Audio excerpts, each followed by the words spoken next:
Bible గ్రంథంలో చెప్పబడిన 3 బాప్తిస్మములు: నీటి బాప్తిస్మము, పరిశుద్ధాత్మ బాప్తిస్మము, అగ్ని బాప్తిస్మము.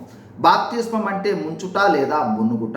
నీటి బాప్తిస్మం అంటే నీటిలో ముంచుట లేదా మునుగుట. బాప్తిస్మము అంటే నీటిలో ముంచుట మాత్రమే అనే తేలిక భావాన్ని కలిగి ఉండరాదు. క్రైస్తవ జీవితంలో అది ఒక పవిత్రమైన ఘట్టము. నీటి బాప్తిస్మము ద్వారా రక్షణ లేదా నూతన జన్మ పొందటం జరుగుతుంది.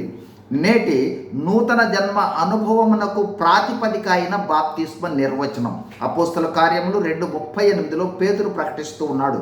మీరు మారు మనసు పొంది పాప క్షమాపణ నిమిత్తం ప్రతివాడు యేసుక్రీస్తు నామమున బాప్తిస్మం పొందుడి, అప్పుడు మీరు పరిశుద్ధాత్మ అను వరమును పొందుదురు.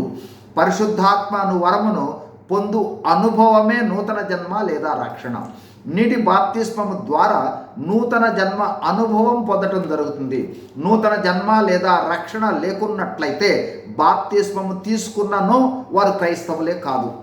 ఈ నీటి బాప్తిస్మమును క్లుప్తంగా, నీటి బాప్తిస్మము పొందు వ్యక్తి ముందు వాక్యము చేత లేదా ప్రభువు చేత దర్శింపబడి మారు మనసును పొందాలి.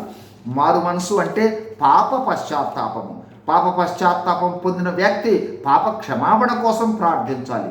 పాప క్షమాపణ పొందిన అనుభవము మరో విధంగా ప్రభువు రక్తములో పాపములు కడగబడిన అనుభవంలోనికి రావాలి. పాప క్షమాపణ పొందిన వ్యక్తి సంఘము ఎదుట సాక్షార్థంగా నీటిలో ముంచబడి బాప్తిస్మమును పొందాలి. అప్పుడు పరిశుద్ధాత్మ అనే వరము వస్తుంది.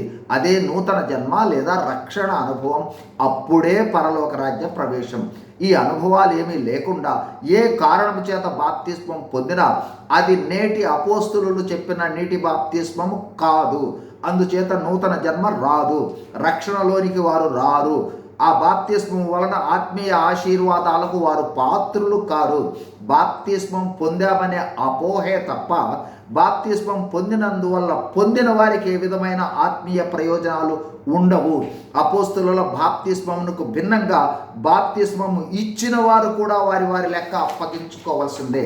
కావున అపోస్తుల బాప్తిస్మ అనుభవంలో మీరు ఉన్నట్లయితే చాలా మంచిది. ఒకవేళ లేనట్లయితే పునరాలోచన చేసుకొని దేవుణ్ణి ప్రార్థించి దైవదాసుల సలహా మేరకు వాక్యానుసారంగా మీరు ముందుకు వెళ్ళుట మేలుకరము, దీవెనకరము. God is in you, God is with you. God bless you. Thank you.